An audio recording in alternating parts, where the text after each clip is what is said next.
Hi all, welcome back to my channel. അപ്പോൾ നമ്മൾ class 12 integrals എന്ന് പറയുന്ന ചാപ്റ്ററാണ് ഇപ്പോൾ പഠിച്ചുകൊണ്ടിരിക്കുന്നത്. അപ്പോൾ നമ്മൾ കഴിഞ്ഞ വീഡിയോയിൽ നമ്മൾ പുതിയൊരു ടൈപ്പ് നോക്കിയിരുന്നു.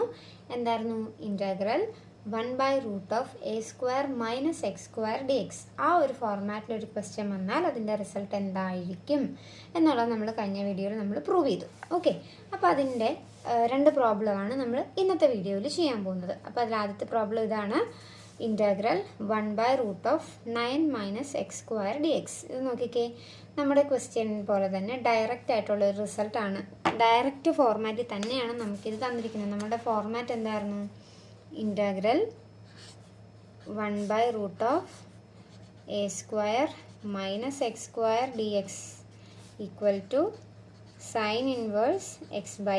ഇതായിരുന്നു നമ്മൾ പഠിച്ച കഴിഞ്ഞ വീഡിയോയിൽ നമ്മൾ പഠിച്ച റിസൾട്ട് എന്ന് പറയുന്നത്. അപ്പം നോക്കിക്കേ, ഈ ഒരു ഫോർമാറ്റിൽ തന്നെയല്ലേ നമ്മളുടെ ക്വസ്റ്റ്യൻ വന്നിരിക്കുന്നത്. Integral 1/√(a² - x². ഇവിടെ a² സ്ഥാനത്ത് 9 വന്നിരിക്കുന്നത്. ആ 9 നമുക്ക് a² ഫോമിലോട്ട് മാറ്റുമ്പോൾ അത് എന്തായിട്ട് മാറും?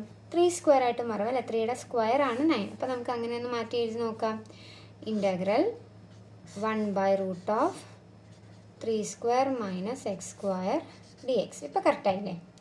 Integral 1/√(a² - x² ഫോർമാറ്റിലായി. ഇനി നമ്മളുടെ റിസൾട്ട് ഡയറക്റ്റ് അങ്ങ് എഴുതിയാൽ പോരെ. എന്തായിരുന്നു റിസൾട്ട്?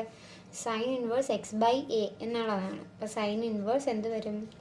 x/aയുടെ സ്ഥാനത്ത് ഇവിടെ വന്നാൽ എന്താ? 3 അല്ലേ? അപ്പോൾ സൈൻ ഇൻവേഴ്സ് x/3 + c. ഇതായിരിക്കും നമ്മളുടെ ഫൈനൽ ആൻസർ ആയിട്ട് വരുന്നത്. ഇത് ഡയറക്റ്റായിട്ട് ചോദിച്ചിട്ടുള്ളൊരു ക്വസ്റ്റ്യൻ ആണ് കേട്ടോ. അപ്പോൾ ഡയറക്റ്റ് ആയതുകൊണ്ടാണ് നമുക്ക് ഇത്രയും പെട്ടെന്ന് ഇത് ചെയ്യാനായിട്ട് പറ്റിയത്. അപ്പം ഇങ്ങനെയും ചോദിക്കാം. ഇതൊക്കെ 1 മാർക്ക് 2 മാർക്കിനൊക്കെ വേണമെങ്കിൽ ചോദിക്കാം. അതല്ലാതെ നമ്മൾ മുന്നത്തെ ഫോർമാറ്റിലൊക്കെ പഠിച്ചതുപോലെ നമ്മളെ കൺഫ്യൂസിങ് ചെയ്യുന്ന രീതിയിലുള്ള ക്വസ്റ്റ്യൻസും ഉണ്ട്. ഓക്കെ, അപ്പോൾ നമുക്ക് അടുത്തൊരു ചോദ്യവും കൂടെ നോക്കാം. ഓക്കെ, അപ്പോൾ നമ്മുടെ അടുത്ത ചോദ്യമാണിത്. Integral 1/√(9 - 25 x². ഏകദേശം നമ്മളുടെ ആ ഫോർമാറ്റിൽ തന്നെയാണ് വന്നിരിക്കുന്നത്. പക്ഷേ x² പകരം ഇവിടെ 25 x² ആണ്. അപ്പോൾ നമുക്ക് അതിനെ ഒന്ന് ആ ഫോർമാറ്റിലോട്ട് മാറ്റിയെടുക്കണമല്ലോ. ഓക്കെ, അപ്പോൾ നമുക്ക് ആദ്യം ഇതിനെ ഒന്ന് റീഅറേഞ്ച് ചെയ്ത് എഴുതുമ്പോൾ 1/√(9 നമുക്ക് എങ്ങനെ എഴുതാം? 3² എന്ന് എഴുതാം. അതുപോലെ തന്നെ മൈനസ് ഈ 25 x² 5x² എന്ന് എഴുതുന്നതുകൊണ്ട് കുഴപ്പമുണ്ടോ? അതായത് 5ൻ്റെ സ്ക്വയറാണ് 25, എക്സിൻ്റെ സ്ക്വയറാണ് x². അപ്പോൾ അതിനെ നമ്മളൊന്ന് ഇതാക്കി സ്ക്വയർ ഫോർമാറ്റിലോട്ടാക്കി 5x² എന്ന് എഴുതി. ഓക്കെ, ഇപ്പോൾ 25 x² എന്നുള്ളത് 5x² ആയി. അപ്പോൾ എക്സിൻ്റെ സ്ഥാനത്ത് എന്ത് വന്നു? 5x വന്നു. അപ്പോൾ നമുക്ക് അതിനെ ഒന്ന് മാറ്റി എക്സ് മാത്രമാക്കി ഒന്ന് മാറ്റണമല്ലോ. അപ്പോൾ നമ്മൾ എന്ത് കൊടുക്കണം? സബ്സ്റ്റിറ്റ്യൂഷൻ കൊടുക്കണം. നമ്മൾ ആർക്കാണ് സബ്സ്റ്റിറ്റ്യൂഷൻ കൊടുക്കാൻ പോകുന്നത്? 5xന് തന്നെയാണ് നമ്മൾ സബ്സ്റ്റിറ്റ്യൂഷൻ കൊടുക്കാൻ പോകുന്നത്. Puttu 5x = u. അപ്പോൾ നമ്മളിതിൻ്റെ ഡെറിവേറ്റീവ് എടുക്കാം. 5 കോൺസ്റ്റൻ്റ് ആണ്. അപ്പോൾ 5 × എക്സിൻ്റെ ഡെറിവേറ്റീവ് dx = du. അപ്പോൾ നമുക്ക് 5 dx = du എന്ന് കിട്ടി. അപ്പോൾ 5 dx എന്ന് പറയുന്നൊരു സാധനം നമ്മുടെ ക്വസ്റ്റ്യനിലില്ല. നമുക്ക് dx ഉണ്ട്. അപ്പോൾ dxന് മാത്രം നമുക്കൊരു വാല്യൂ മതി. അപ്പോൾ ഈ 5നെ നേരെ ഇപ്പുറത്തേക്ക് കൊണ്ടുപോകുമ്പോൾ dx = 1/5 du എന്നായിട്ട് മാറും.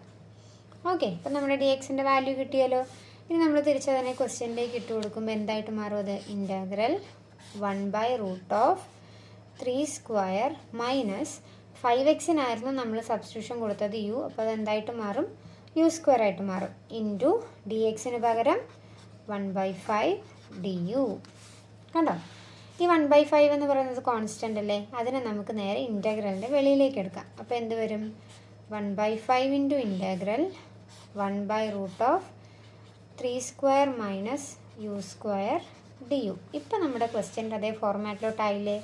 Integral 1/√(a² - x² du. എക്സിന് പകരം ഇവിടെ എന്ത് വന്നേ ഉള്ളൂ? u വന്നേ ഉള്ളൂ. അപ്പോൾ നമ്മളുടെ റിസൾട്ട് ഇവിടെ അപ്ലൈ ചെയ്യാലോ.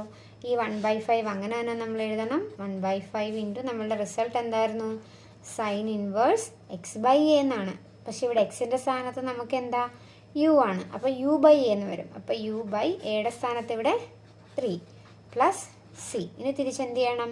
നമ്മൾ യുവിന് സബ്സ്റ്റിറ്റ്യൂഷൻ കൊടുത്ത സാധനം തിരിച്ചിട്ട് കൊടുക്കുക. അപ്പോൾ which is equal to 1/5 × sine inverse 5x/3 + C. ഇതായിരിക്കും നമ്മളുടെ ഫൈനൽ ആൻസറായിട്ട് വരുന്നത്. നമ്മളുടെ ആ ക്വസ്റ്റ്യൻ്റെ ഡയറക്റ്റ് ഒരു ചോദ്യം തന്നെയാണെന്ന് വേണമെങ്കിൽ നമുക്ക് പറയാം. പക്ഷേ ഇവിടെ എന്ത് വന്നു, 25x² വന്നേ ഉള്ളൂ. അതിനെ നമ്മളൊന്ന് മാറ്റി എഴുതി സബ്സ്റ്റിറ്റ്യൂഷൻ കൊടുത്ത് നമ്മുടെ ഫോർമാറ്റിലോട്ടാക്കി മാറ്റി. അപ്പോൾ ഇതാണ് നമുക്ക് തരുന്ന ക്വസ്റ്റ്യനിലെ നമ്മൾ പഠിച്ച ഫോർമാറ്റിലോട്ട്, അത് ഏത് ഫോർമാറ്റാണെന്നും നമ്മൾ മനസ്സിലാക്കിയിരിക്കണം.